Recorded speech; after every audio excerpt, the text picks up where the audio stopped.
Avez-vous entendu parler des bénitiers géants? On les trouve sur les récifs coralliens au fond des océans. Mais en réalité, ce sont des bénitiers géants dont certains pèsent jusqu'à 500 kilos.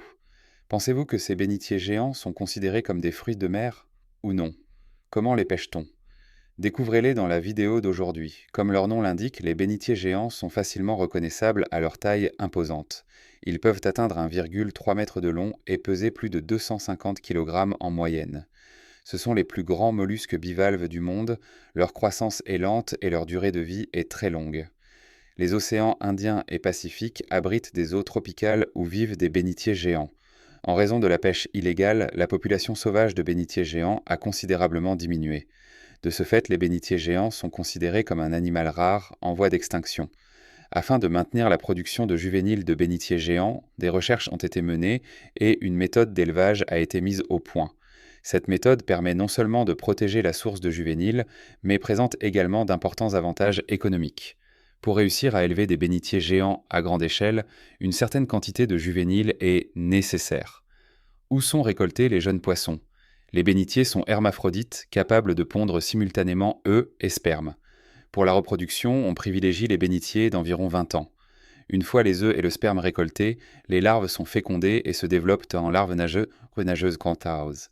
Les larves passent par plusieurs stades de développement rapide pour passer du stade planctonique au stade de minuscules coquillages qui se fixent au fond marin. Les premières traces de coquilles apparaissent environ 40 heures après l'éclosion. Au bout d'un an environ, les bénitiers géants atteignent environ 10 xcoms de long et sont solidement fixés aux briques. Vers un an, les bébés bénitiers sont envoyés dans une ferme où ils sont élevés.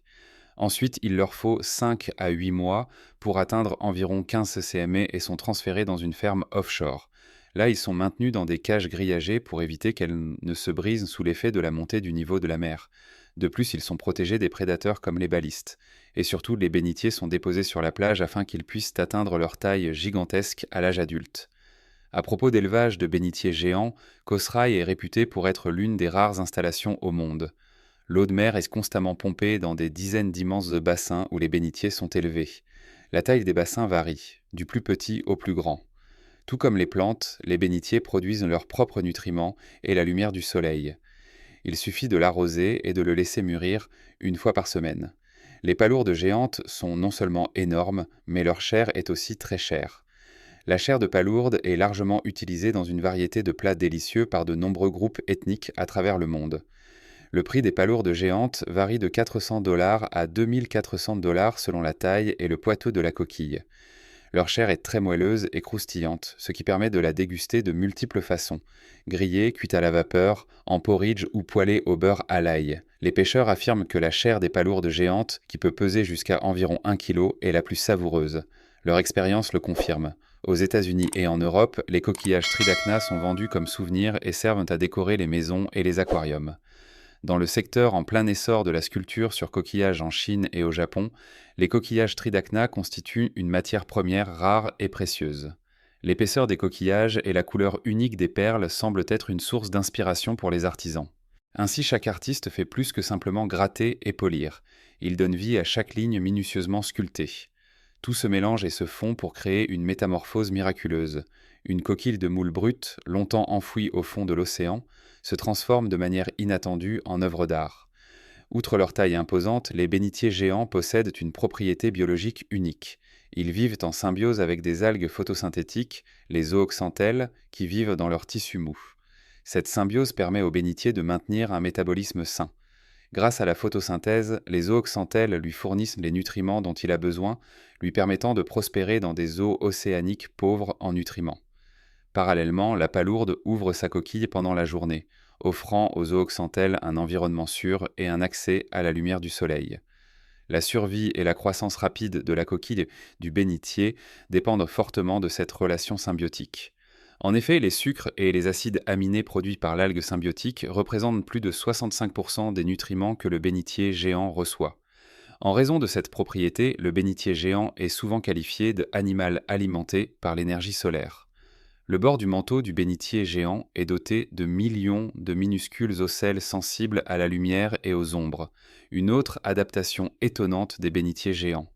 Ses yeux ne peuvent pas projeter d'image. mais ils peuvent détecter les mouvements, permettant à la coquille de se refermer doucement au passage d'une ombre, peut-être comme mécanisme de défense contre d'éventuels prédateurs. Les bénitiers géants contribuent également de manière significative à l'écosystème marin.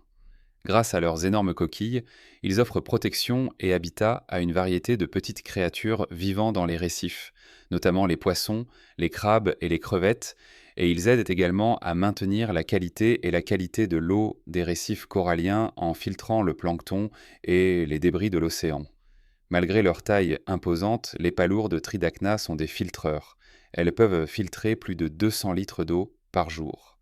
Ce mode d'alimentation spécialisé est un élément important du cycle des nutriments dans les écosystèmes coralliens. De nombreuses tribus des îles du Pacifique accordent aux bénitiers géants une importance culturelle et spirituelle, plutôt qu'une simple source de nourriture. En Micronésie et en Polynésie, il est associé à des mythes et est utilisé lors de rituels. En raison de sa taille imposante et de la beauté naturelle de sa coquille, il servait autrefois de fonds baptismaux dans les églises d'Europe. Dans le cadre des efforts de restauration des récifs coralliens, les défenseurs de l'environnement explorent également le potentiel des bénitiers géants. Ils sont de plus en plus considérés comme un outil pour restaurer des zones de récifs coralliens dégradés, car ils croissent rapidement, soutiennent la biodiversité marine et sont relativement faciles à surveiller.